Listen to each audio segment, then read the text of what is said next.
Hi. I don't really know what I have to say here.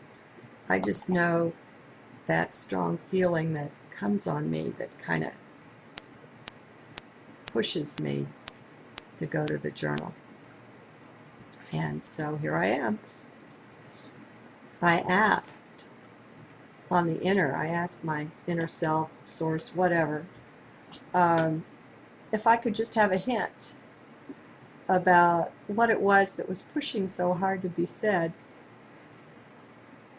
And the answer I got was it wouldn't matter anyway, because I never say just one thing. So it's a flow, I guess. Here we go. All right.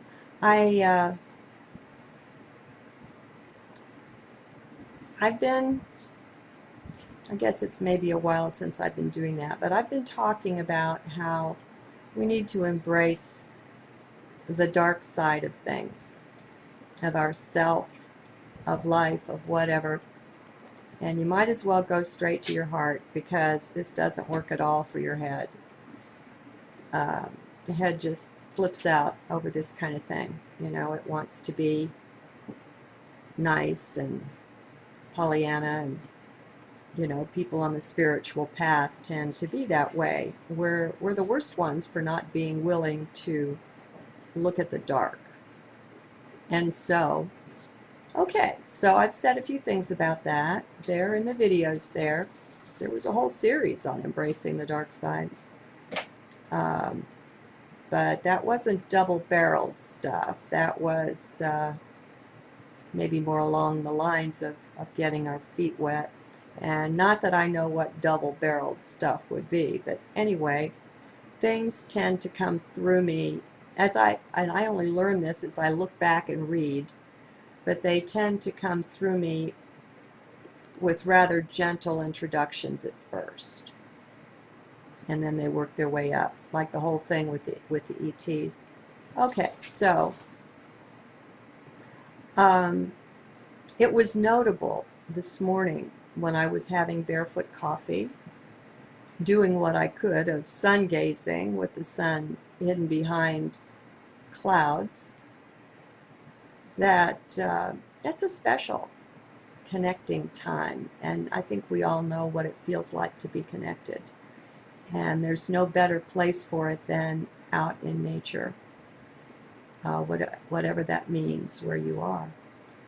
And so there I was, and I was all connected up, and the energy was flowing, and the prayers and the beauty of things. But what was really interesting was the prayers that were coming through me were not for the light beings, not for the good guys, so to speak. This morning, actually, all my prayers were for the other side, the dark ones. And that was kind of interesting, you know, as these things are flowing through, as my life flows through, I'm doing a good bit of observing myself. And sometimes all you can do is say, that's interesting. But I'll share with you just a touch of what that looked like. And I was really surprised. You know, we talk about paradox. And I talk about how when you're getting anywhere near wisdom, a lot of the time she announces herself in some way by paradox. You find things that just flip the mind on its head, and you know, it's interesting. So here I am, and I mean, the prayers were really flowing, the tears were flowing, the sincerity was deeply, deeply there. Now, mind you, I don't even want to come face to face with these beings, okay? So this is really interesting that I'm in this really deep, heartfelt prayer for these guys, right? And my desire for them actually is the same as it is for you, with you know, and that's that they come into the light.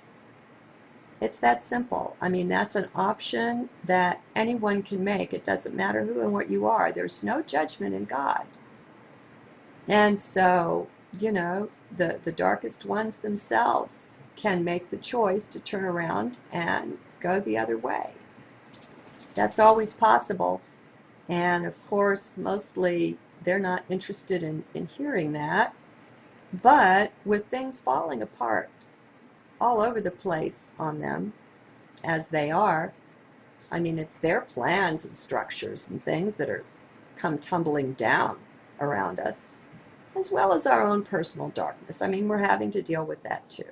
But anyhow, it's a really sensitive time. What my prayers have been for the last few days is, in my heart, I've been pondering the dark ones and the situation they're in, and how they're so stuck in mind, and how they're so amazingly arrogant, and what that's like. I mean, and it leaves them stranded with us as their food source all going away. I mean, we're slipping right through their fingers as we awaken, and they can't get us into those negative energies like they're so used to doing, and like we used to be so used to doing. We're just not willing to go there anymore, and so they've lost a serious source of energy right there with each one of us that refuses anymore to be, to magnify and amplify that darkness within our own space, our own consciousness. And so, as each one of us stops our personal pollution of the world atmosphere, that starves these guys out. And they're flipping out, and they're scared. And you know, let's think a little bit more of what it might be like to be on the left-handed path. You know, those guys have an upline too, and they're not known for being well treated. There's a crassness and a callousness that's amazing. Goes right along with the arrogance, I guess. And so, do you think those guys are happy? I think it's similar. I mean, we're talking ETs or EDs, extra dimensional beings. But I think it's similar to those who are embodied here on Earth in the positions of great power and wealth and authority. Look into those eyes if you care to. I don't care to. But if you look there, happiness is the last thing that you'll find. And so they're not happy. I think that's a given. There's a certain amount of enjoyment, you know, when they get their way and all that. Same with us, you know. We get a certain amount of pleasure, a certain amount of happiness out of a short-term thing that feels good, but then it's gone, and then where are you? So there's no kind of joy, no kind of depth of happiness there. And so you've got a bunch of really unhappy beings with a bunch of really unhappy kind of making things going on all around them.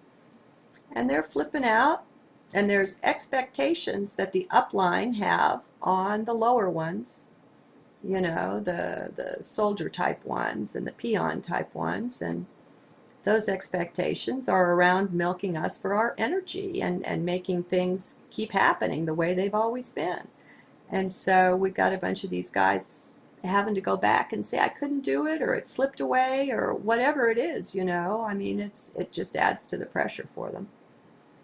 And so what you've got in sum total, in one sense, is a perfect situation to say, hey, how about considering going to the other side, converting to light, you know?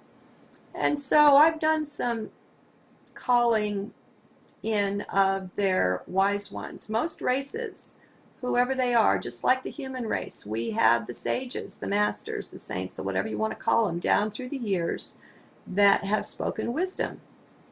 And that's been recorded. Well, we're no different. They're no different. And so I know they don't want to take anything from some little peon human that's like their milk cow, you know. So I've been calling on their masters and their wise ones, and calling on them to, hey, go consider what they wrote, what they had to say.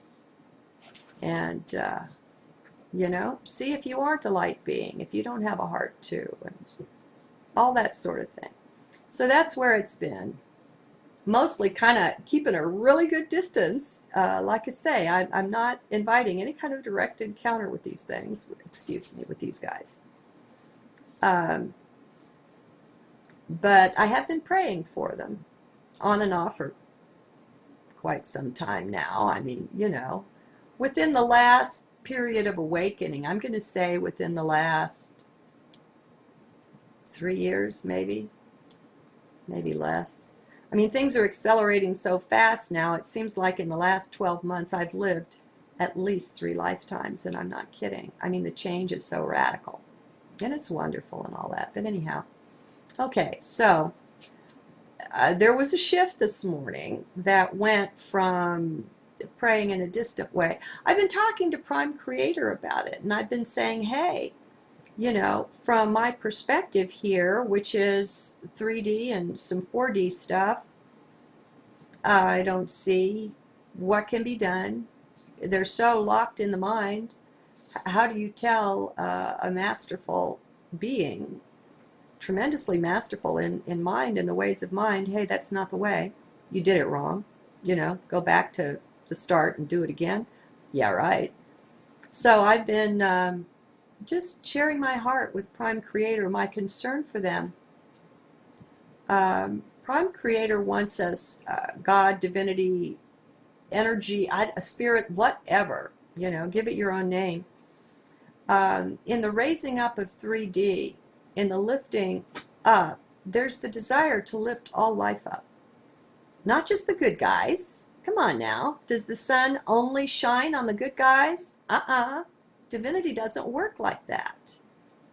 And so there's the desire to bring us all home, even the lost sheep. I mean, maybe we can look at those guys as the lost sheep that Jesus was always talking about. I don't know. Maybe not. Anyhow, so I've been going to Prime Creator and saying, hey, what can you think up? What's it look like from your perspective, And so I've been making the prayer for the blessing, but saying, hi. I don't really know what I have to say here. I just know that strong feeling that comes on me that kind of pushes me to go to the journal. And so here I am. I asked my inner self, source, whatever, if I could just have a hint about what it was that was pushing so hard to be said. And the answer I got was it wouldn't matter anyway, because I never say just one thing. So that way, we're the worst ones for not being willing to look at the dark. And so, okay, so I've said a few things about that. There in the videos there was a whole series on embracing the dark side. But that wasn't double-barreled stuff. That was, it's a flow, I guess. Here we go. All right. I've been, I guess it's maybe a while since I've been doing that, but I've been talking about how we need to embrace the dark side of things, of ourself, of life, of whatever. And you might as well go straight to your heart, because this doesn't work at all for your head. The head just flips out over this kind of thing. It wants to be nice and Pollyanna, and people on the spiritual path tend to be that